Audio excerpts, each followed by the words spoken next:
All right, so today it's day 46. I started studying robust optimization, and I will present my insights and study as a quick recap. It's just an introduction.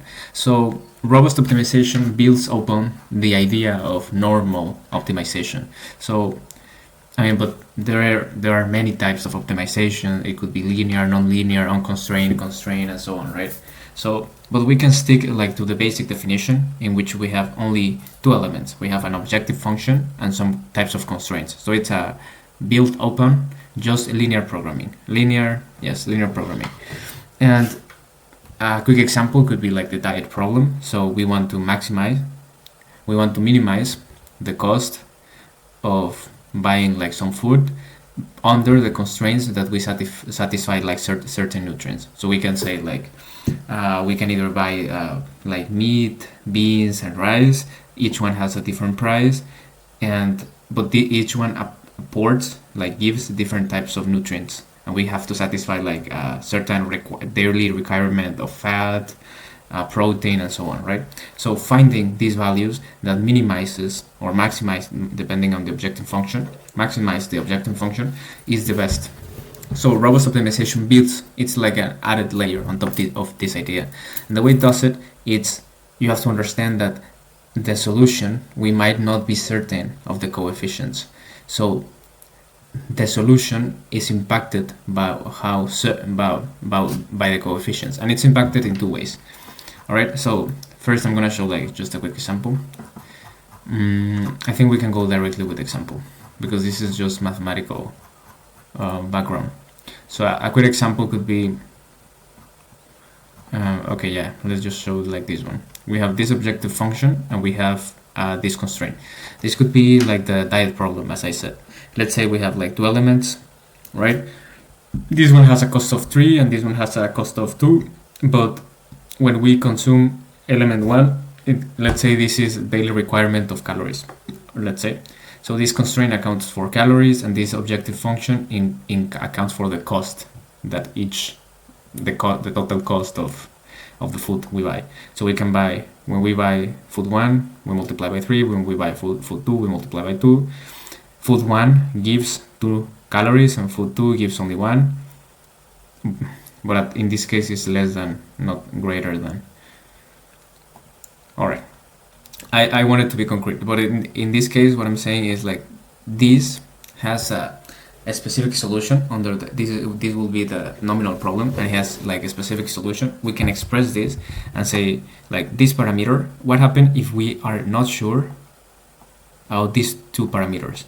It means that that the possible solution can become unfeasible under certain circumstances. All right, so that's like the first key intuition.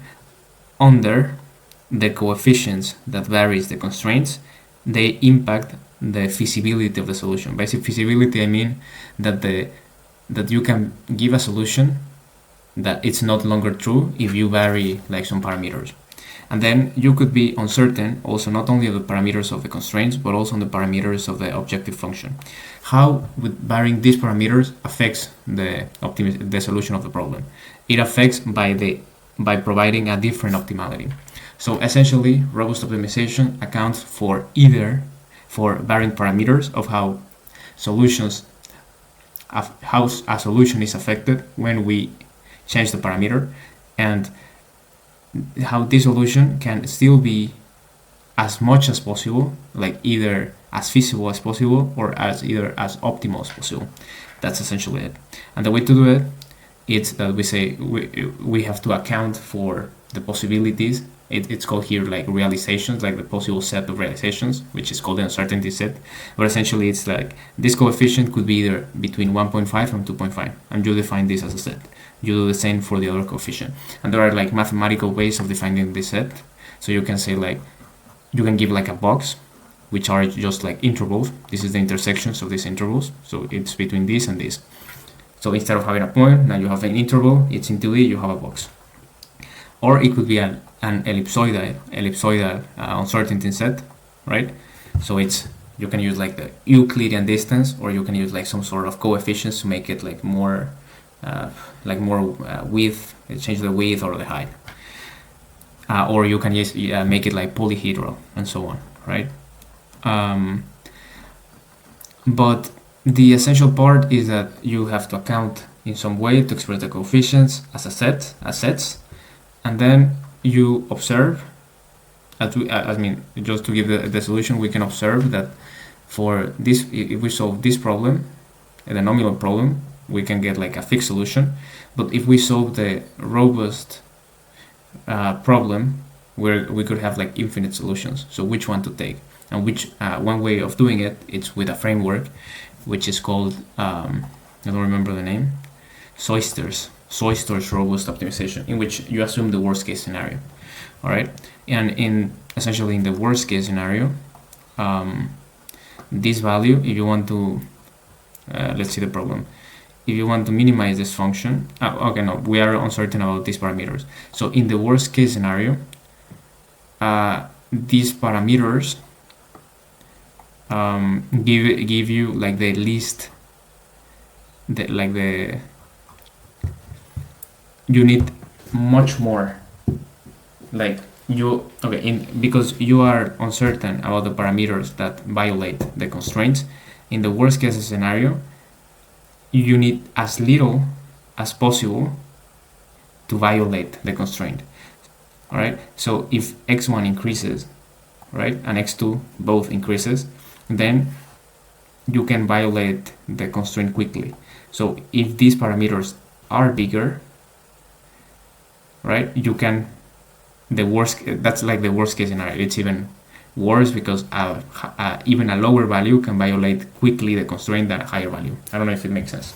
Well, basically you take the worst case scenario. In this case, it's going to be, if I have two sets, the worst case scenario is going to be taking the maximum, all right, given this specific problem.